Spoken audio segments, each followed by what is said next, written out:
शिवसेनेचा जन्म सत्तेसाठी कधीच झाला नव्हता. जर का शेंडी आणि जानव्यातून मुक्त होऊन हिंदुत्व माझ्या कवितेला कुरवाळणार असेल तर मला ते मान्य आहे. भर मंचावर ठाकरेंच्या डोळ्यात डोळे घालून हे ठणकावून सांगण्याची हिंमत याच माणसानं दाखवली आहे. बंडखोरीच्या धक्क्यानं खचलेल्या शिवसेनेच्या वर्धापन दिनी याच रांगड्या माणसानं अख्ख्या महाराष्ट्राला आपली दखल घ्यायला भाग पाडलं.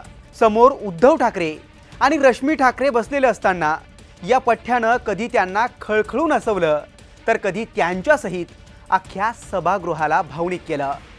आज गौतमी पाटीलला जितकी मागणी नाहीये तितकीच डिमांड आपल्याला आहे असं हा कवी छाती ठोकपणे सांगतो. याच कवीची व्यवस्थेच्या छातडावर पाय देऊन उभी राहिलेली कांबळे नावाची कविता तुम्हीही नक्कीच ऐकली असेल. सध्या ती ट्रेंडही होते. पण या माणसाची ओळख फक्त एका कवितेपुरता नाहीये. आपला देव काळा, आपली माती काळी आणि आपला रंगही काळा असं म्हणत या माणसानं स्वतःच्या काळ्या रंगाला देखील आपली ताकद बनवली आहे. म्हणून म्हटलं लय चांगलं झालं, गेली ती लय बरं झालं, ही तर नाही ती. आणि प्रबोधनकार ठाकरेंच्या वारशाजवळ ही असली नकोच, ती लांब असल्यालाच बरं. शाई टाकण्यापेक्षा माझ्यावर चुना टाका असं या माणसानं भर मंचावरून ठणकावून सांगितलंय. पण तुम्हाला माहिती आहे, लोकांना लढण्याचं बळ देणाऱ्या या चेहऱ्यामागे गरिबीचे भयंकर चटके दडलेत, जे ऐकून तुमचाही विश्वास बसणार नाही.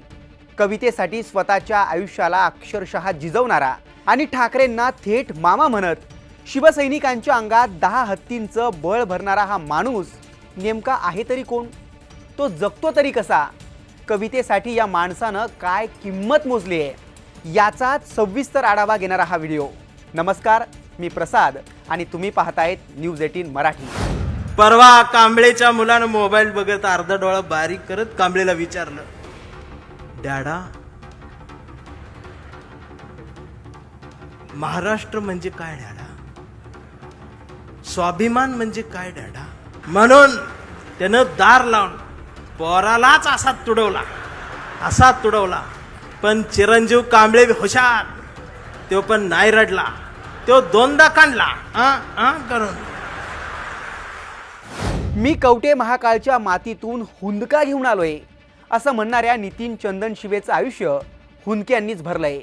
आपल्या कवितांनी महाराष्ट्रावर गारूड घालणाऱ्या या माणसानं कधी काळी पोटाचं खळगं भरण्यासाठी अक्षरशः भाजीपाला सुद्धा विकलाय.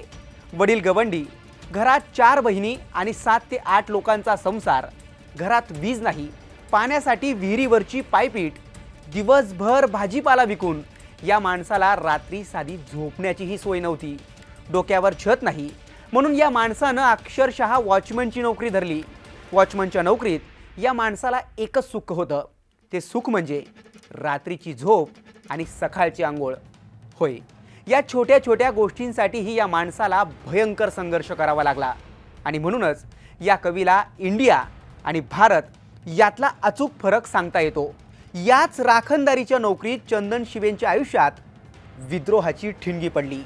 कारण याच काळात चंदनशिवेंना साहित्यरत्न अण्णाभाऊ साठे भेटलेत.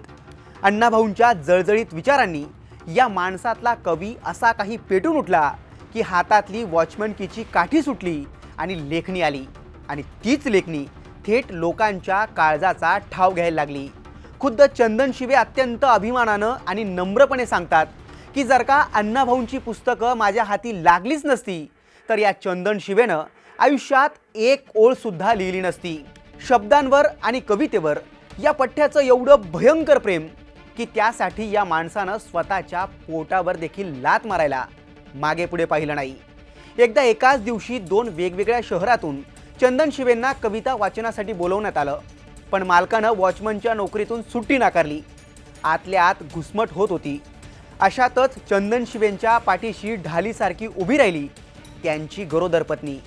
परिस्थितीचं रडगाणं न गाता ती थेट कडाडली, बिंदास जा, आजचा दिवस तुमच्या या नोकरीचा शेवटचा समजा. बायकोच्या याच एका खंबीर वाक्यानं नोकरीच्या गुलामीच्या बेड्या कायमच्या तुटल्या आणि एका वॉचमॅनची राख होऊन त्यातून महाराष्ट्राला हादरवून सोडणाऱ्या दंगलकार नितीन चंदनशिवेचा जन्म झाला. नितीन चंदन शिवेंसाठी कवितेची व्याख्या काय माहिती आहे? त्यांना एकदा कवितेची व्याख्या विचारण्यात आली. त्यावेळेस चंदन शिवेंनी सांगितलं की माझा महिन्याचा पगार होतो तेव्हा माझी बायको तिच्या सुंदर हस्ताक्षरात किराणा मालाची यादी लिहिते. ती यादीच माझ्यासाठी जगातली सगळ्यात सुंदर कविता असते. त्या कवितेची समीक्षा फक्त आणि फक्त तो दुकानदारच करतो, जो एक एक शब्द खोडत जातो आणि पुढे आकडा वाढत जातो आणि कविता तुकड्या तुकड्यानं मी पिशवीत भरत जातो. आयुष्याचं माहीत नाही, पण महिनाभर कविता मला पुरून उरते.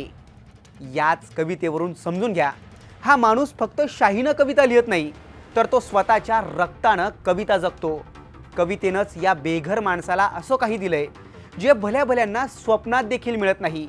ज्या माणसाच्या डोक्यावर कधी काळी हक्काचं छप्पर देखील नव्हतं, त्या माणसाला थेट जनतेनं वर्गणी काढून स्वतःच्या घामाच्या पैशातून घर बांधून दिलंय.